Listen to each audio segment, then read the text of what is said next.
The auditorium in Los Angeles is filled with an electric sense of nostalgia as the 200th episode celebration of All in the Family begins. Couples arrive from nearly every corner of the United States, flown in specifically to participate in a cultural milestone. Their faces reveal amazement, disbelief, and something more tender, the recognition that they are part of something larger than themselves. When asked what they did when they received the invitation, some recall screaming, others cried, and others suspected a hoax. The laughter in their voices hints at how rare it is to feel chosen in a world of anonymity. Norman Lear appears smiling with a refined calmness that only decades of storytelling can build. He opens with a philosophical reflection, referencing the Greeks describing happiness not as pleasure, but as the exercise of one's vital capacities. This framing elevates the entire evening from entertainment into cultural reflection. Behind the scenes of television lies craft actors memorizing lines, writers wrestling with ideas, directors shaping pacing crews, handling light and timing with surgical precision. Lear acknowledges them all. He reminds the audience that All in the Family was not instantly beloved. It struggled, initially misunderstood by a public that had not yet adapted to humor grounded in discomfort. But 15 weeks into broadcast, viewers found it, embraced it, and refused to let it go. Their attention fueled longevity. Their laughter, outrage, and tears sustained it. Lear humorously claims they would have invited all 50 or 60 million viewers, but the Bonaventure Hotel was unwilling to accommodate. Instead, 100 couples represent the nation's symbolically rural and urban, northern and southern, skeptical and grateful. They clap, wave, and share smiles with strangers who feel like cousins. Lear establishes something vital: audience and performer are collaborators. Then a screen behind him lights up. Archie and Edith Bunker appear lying in bed. Before 1971, television almost never showed married couples sharing covers. It was considered indecorous, even dangerous to morality. By placing that image on primetime television, the show quietly revolutionized intimacy in media. Edith begins singing, filling the room with that high-pitched devotion audiences learned to love, even as Archie groans beneath the weight of long married affection. He begs her to quiet down because the neighbors might think he is torturing her. Her response, sincere and literal, reminds everyone watching that the smallest misunderstandings generate the biggest laughs. The story shifts into a darker moment of realism. Edith confides to Gloria that she has discovered a lump in her breast. Her fear is palpable. She admits out loud for the first time that she worries Archie will no longer see her as a woman. Within this fear lies cultural commentary. For generations, women were conditioned to believe that their value was tied to physical normalcy, that illness diminishes femininity. Gloria comforts her, revealing she too survived a similar medical scare years earlier. This revelation illustrates generational solidarity. Edith later learns the lump is only a cyst, and she rushes off the examining table to celebrate breaking her ankle in the process.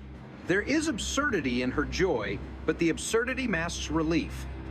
Humor and trauma coexist in a single breath, a recurring theme. The episode continues with a frightening scene. Edith encounters an intruder who intends to assault her. She pleads offering coffee, making excuses, claiming the birthday cake is burning in the kitchen. In her panic, she reverts to the roles. Society assigns women serve placate delay. The intruder is relentless until chaos interrupts. Fire alarms, smoke shouts. Edith escapes. The humor is not directed at her terror. It is directed at the randomness of salvation. Real danger exists even in sitcom houses. Politics enter next, as they often do in the Bunker's dining room. Archie debates fiercely about America, who loves it properly, who criticizes it incorrectly, and who deserves freedom. Mike insists protest is patriotic. Archie dismisses dissent, equating critique with betrayal. Their argument reveals a national split. One side believes love is obedience, the other believes love is accountability. Archie's vocals crescendo into fury, and the comedy emerges not from stupidity, but from stubbornness. Norman Lear narrates that television used to avoid subjects undeniably relevant to life, race, class, sex, war. Avoidance, he argues, is itself a political stance. By refusing to depict racism, television in the 1,950 seconds implied racism was resolved. By ignoring poverty, it implied prosperity was universal. All in the family confronted these illusions head-on. The Vietnam montage shows this clearly. Christmas dinner becomes a battleground. David, a draft dodger, joins them and Archie explodes. He cannot comprehend refusing to fight. Mike attempts to defend David. Edith tries to restore peace. But the most powerful voice emerges from a man who lost his son in the war. His grief overwhelms ideology. He forgives David, saying his son would have wanted peace at that table. Archie stands torn between dogma and empathy. The room falls silent. Tears hide behind jokes. We return to laughter when Edith fights a telephone answering machine. She worries the beep will cut her message short, and the absurd struggle reveals how technology overwhelms tenderness.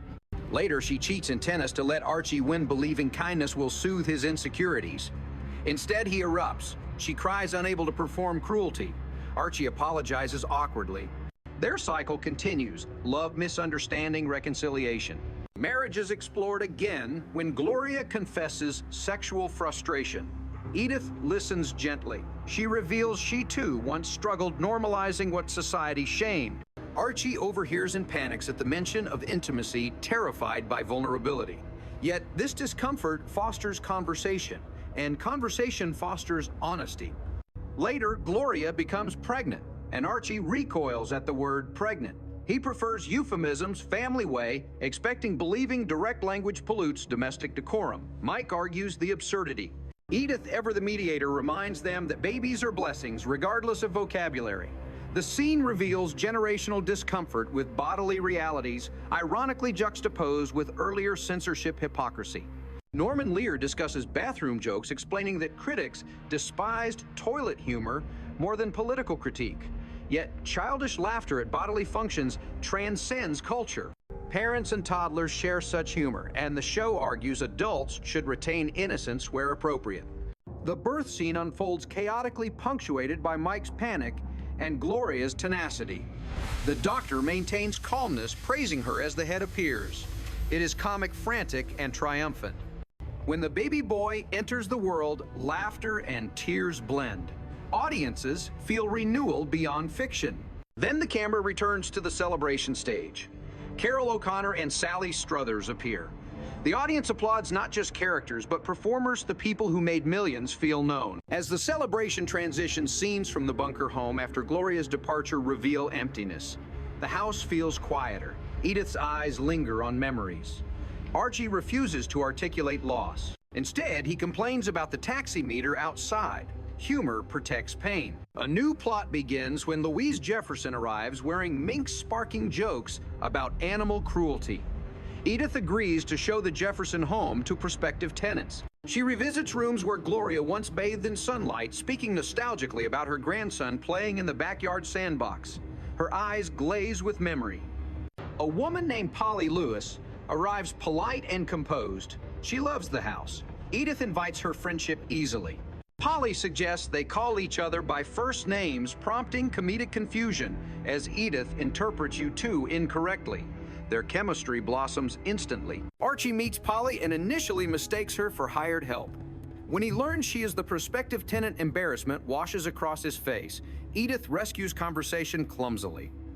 Polly forgives the assumption, but notes it. Seeds of commentary are planted. Later, Edith brings sandwiches to the Lewis home. There she meets Ed Lewis carrying a gun because he is a detective. Archie's panic transforms into admiration. He begs for future favors concerning a garbage violation. Ed explains politely that he works vice, not sanitation. Archie's attempt to exploit law enforcement is exposed, deconstructed, and neutralized without malice. This is a subtle pattern. Archie's worldview encounters reality and shrinks. Prejudice loses oxygen when exposed to decency. Meanwhile, Stephanie integrates into the bunker routine. She does homework at the table, searching for belonging. Archie dismisses her C grade as acceptable for a girl. Stephanie nods, but she knows Archie's metric is flawed.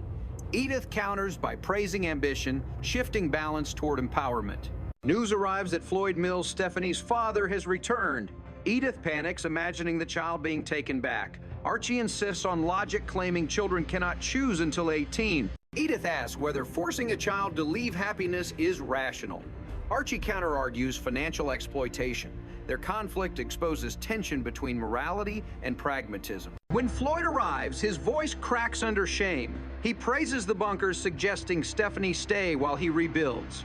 Edith beams. Archie awkwardly agrees, but then Floyd asks for money. The request stuns the room. His desperation manifests as extortion. He lowers the price, family discount, joking through poverty. Addiction reveals its claws. Archie refuses. Floyd threatens custody retaliation. Edith cries. At night, they visit Floyd's dilapidated hotel. The environment screams decay. Archie instructs Edith to stare blankly to avoid danger. Floyd appears with shaky optimism, discussing picking bananas in Brazil, a dream shaped by escapism. Archie pretends not to value Stephanie, reverse psychology, collapsing under emotion. Floyd declares he will take her. Edith begs for him not to. Floyd breaks, finally admitting he cannot parent, leaving Stephanie permanently with them. Returning home, Edith waters a plant that has been alive 9 years. Archie complains plants steal oxygen. Their conversation exposes ignorance, but also affection. Stephanie returns from a friend's house excited about Little League pitching. Archie feigns annoyance, but beams when she leaves the room. Days later, Polly and Ed settle next door. Edith bakes cookies. Archie pretends to dislike the smell, but hovers. Stephanie practices singing softly upstairs. Archie listens from the stairwell, smiling unseen. Change once feared becomes foundation. One afternoon, Stephanie receives a letter from Floyd. He apologizes deeply, describing rehabilitation. She cries, silently relieved. For the first time, her future is not suspended in uncertainty. Archie comforts her awkwardly, patting her back. Edith wraps her in arms. These gestures tell more truth than dialogue. Norman Lear returns at the celebration's end, posing a question. Should television provoke or soothe? He argues for provocation. Growth is discomfort. Offense is education. The final montage reveals Archie diapering a baby, bumbling with wipes and powder while the infant squirms. Audiences laugh. Executives once feared such scenes, but humanity flashes through awkward hands. The last goodbye repeats in memory. Mike and Gloria leave. Edith cries. Archie confesses unexpected love. Mike embraces him. Taxi pulls away. Door closes slowly. Silence lingers. House changes shape. In the end, Edith hums while tidying dishes. Archie sits down slowly. Stephanie climbs the stairs. The house is full, not of noise, but becoming. Change does not erase love, it upgrades it. As the days settle into a predictable rhythm again, the transformation of the Bunker household becomes increasingly visible. Though Archie never openly admits to liking stability, when it arrives in unfamiliar shapes, new neighbors a child, not of his blood-shifting political winds, he behaves as though the household were always meant to be this way. The recliner squeaks less under his weight, almost respectfully acknowledging his new posture of restrained acceptance. Edith hums while dusting shelves, her melodies drifting through the living room in gentle waves.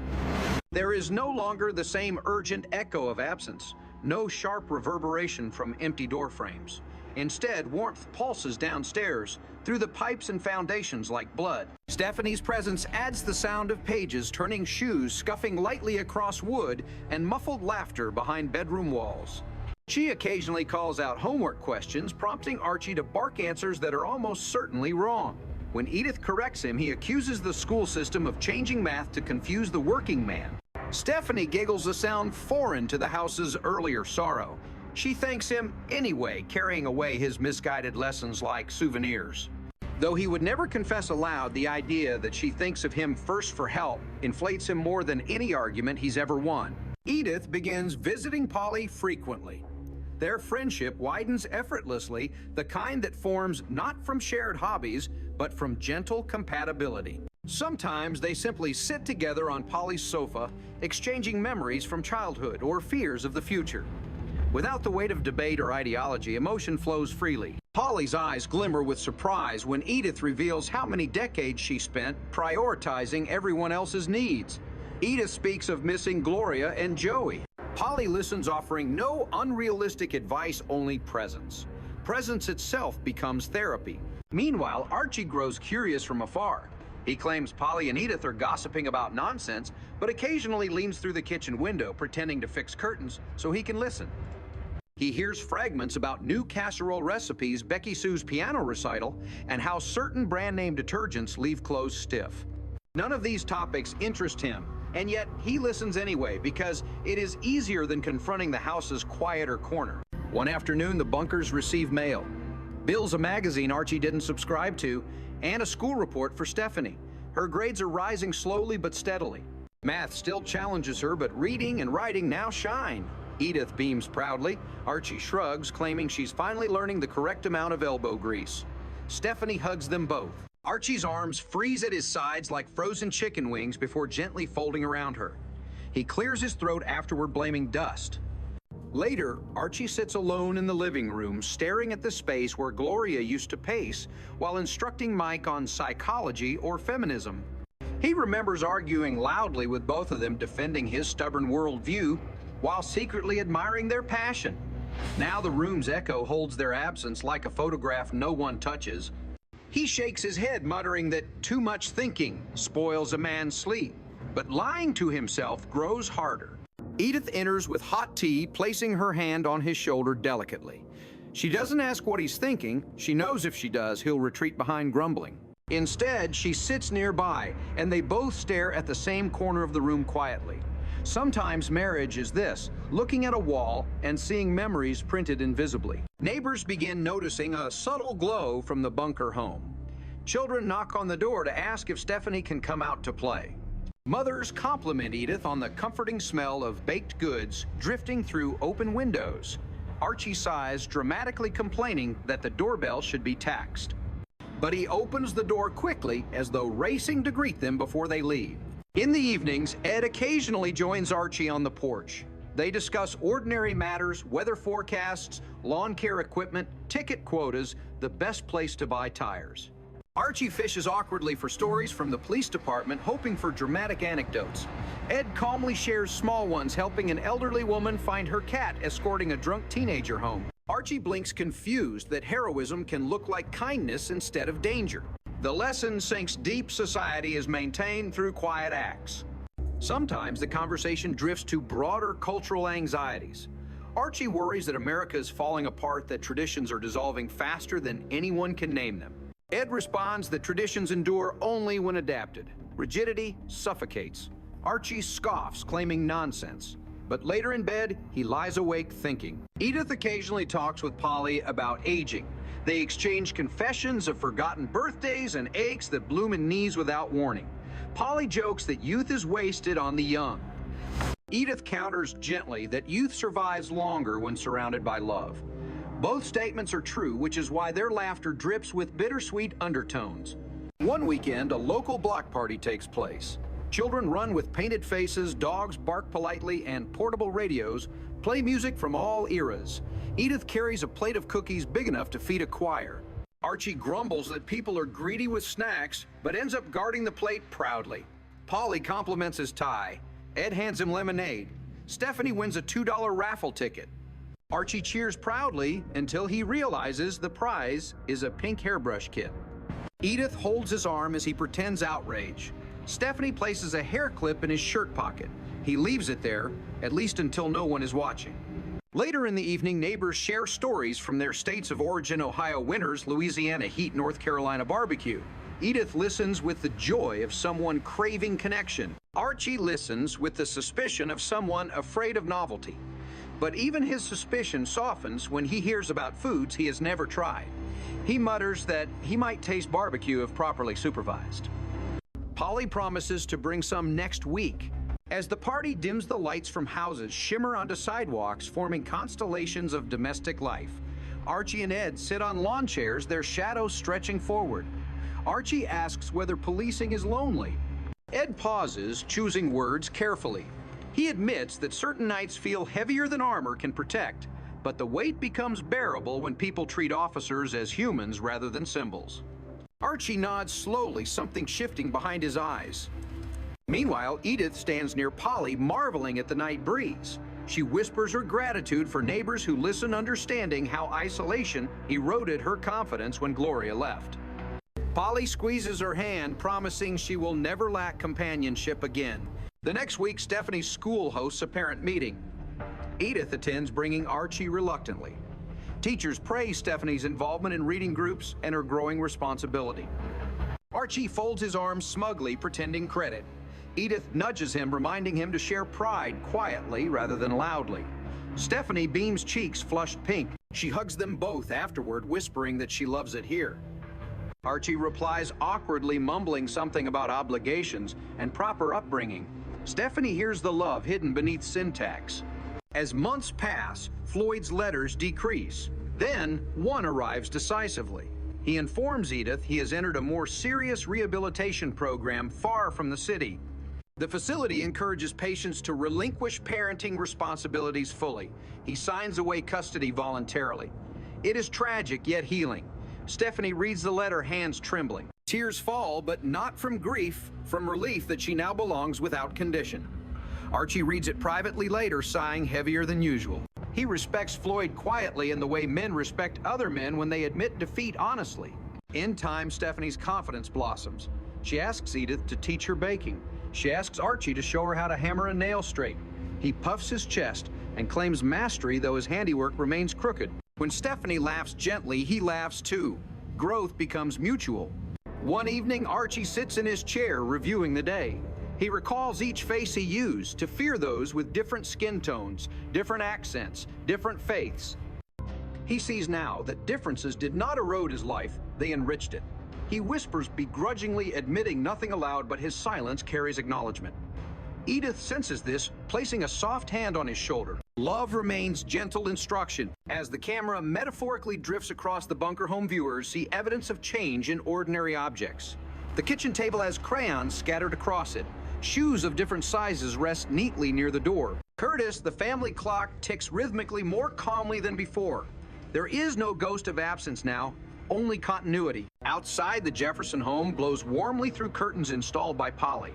Ed parks his police car, carefully signaling comfort rather than authority.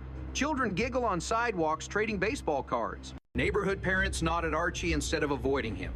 He accepts their nods cautiously, like foreign currency. Eventually, another neighborhood gathering occurs, a celebration of nothing, which is precisely why it matters. Edith brings pie. Polly offers casserole. Ed grills ribs in the driveway.